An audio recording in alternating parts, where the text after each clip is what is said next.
Every stone is the earth. The factory domicile. Pestilence and war are accelerators of historical developments. Whatever is changed in our life will remain in place even after the reasons for the change are no longer have an effect.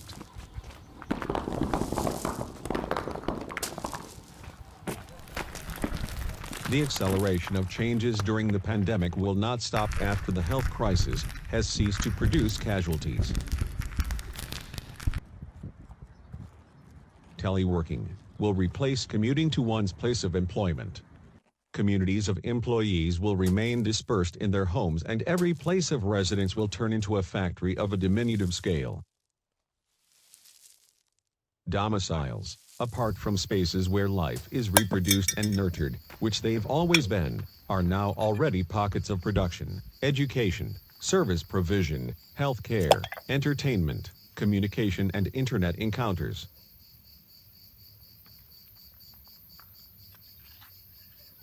On the other hand, constant interconnectivity transforms the residence into a transparent and permeable castle situated on the highways of an ever-present connectivity.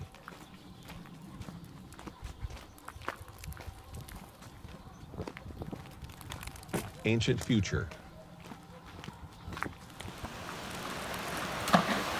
The factory domicile is not merely a newly seen consequence of telework and the global interconnectivity of today. The factory domicile is as old as the home itself. The Neolithic settlements of Thessaly are testament to this. There, the family abode was the hub for metabolizing the Earth's inorganic matter, stone, clay, and the organic matter of nutrition.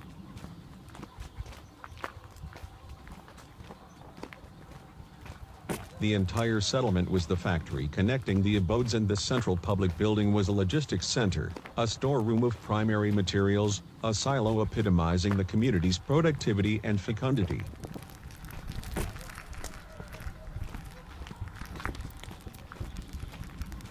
The cultivations for the dietary autonomy of the communal household surrounded the settlement like a courtyard encircles a house.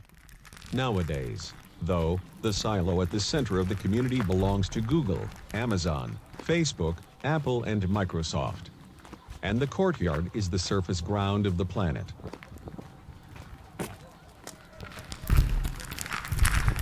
Post-industrial.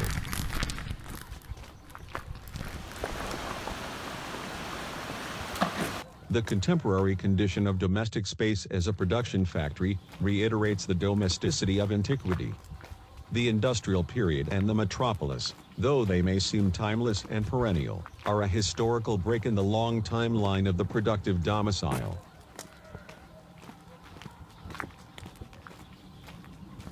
The family domicile as machine was the adjunct to the factory's productive function. Seen thus, the ancient productive domesticity returns in the aftermath of embodied industrial production, in the idiom of digital technology.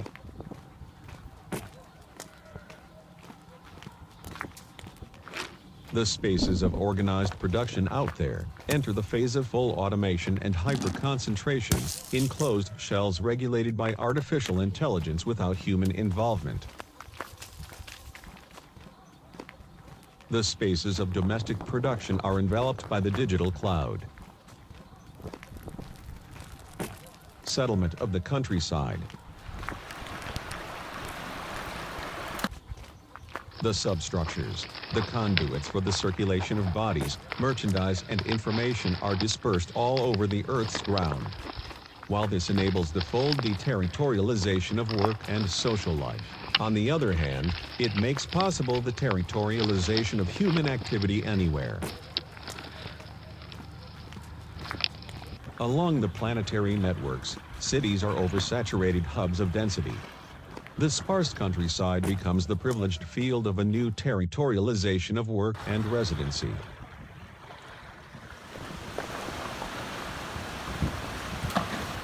This ambiguous state of the generalization and localization of the domicile turns the countryside into the potential field of reception for new, dispersed settlements.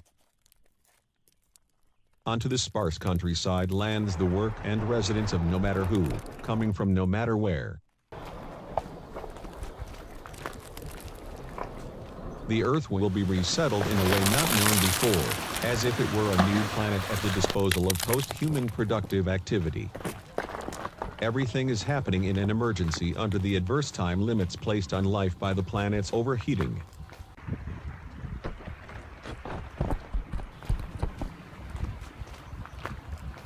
By means of telework, the universal factory is diffused and distributed to any domestic residential hub anywhere. The extensive fund of rural grounds is there to receive this new diffused domesticity.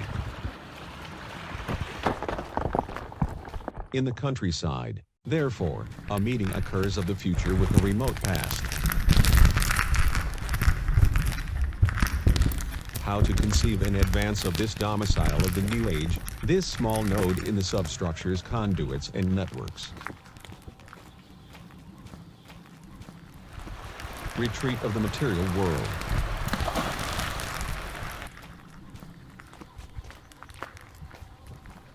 What differentiates the modern-day subject of residency and work from home from the resident of antiquity is the mediation of the material world. Does every human subject today still remain a participant in and a forger of the material world of which they, as flesh and blood, are by definition a part? Ancient factory domicile is an establishment for the transformation of materials, organic and inorganic, whereas the modern-day work-from-home residence is a node in an immaterial nexus, where one's personal work is deposited and sent out from the shell wherein it was realized, leaving no trace on the material formation of the residence.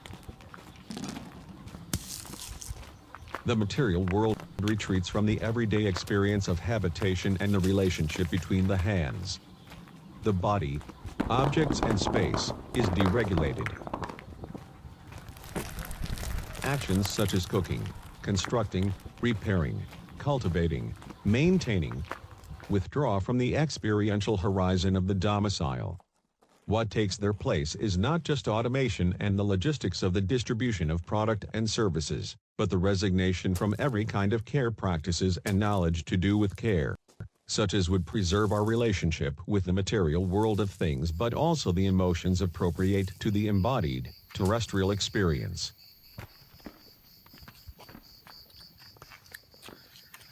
Domestic care. Meanwhile, a manifold resistance is surfacing to the alienation of domestic care, which is nothing other than the alienation of planetary care. The other side is care for others, for the self, for things and for all the interrelations of domestic life. These are the counterweight to the alienation of globalization and of the dematerialization of domestic life. In modern-day suburban, rural or seaside places, modes of organizing domestic life are emerging that involve many levels of care.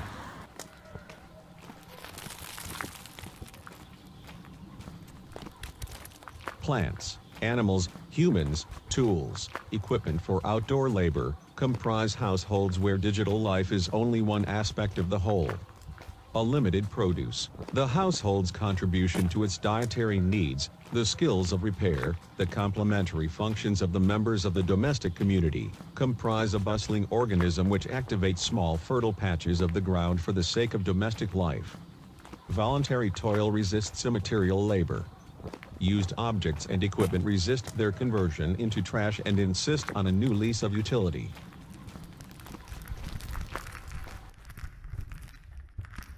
Knowledge and techniques are preserved and developed which modify matter in a sustainable fashion. The community is supported through a variety of acts of labor that are mutually complementary. What movement takes place is within the range of the local realm. The imaginary of metropolitan life fades. The new subjects of rural residency. We think that the ancient factory domicile is the outcome of the indigenous activity of generations of sedentary rural populations. That is not so. The factory domicile and the community of the rural settlement were configured by roaming, nomadic rural cultures through a succession of centuries. Who will be the corresponding populations to settle in the factory domicile or the planet domicile of the present day? Will it be the cyber super professionals, the elite of the digital era? Will it be the weary tourists looking for a more permanent destination? Will it be the digital farmers?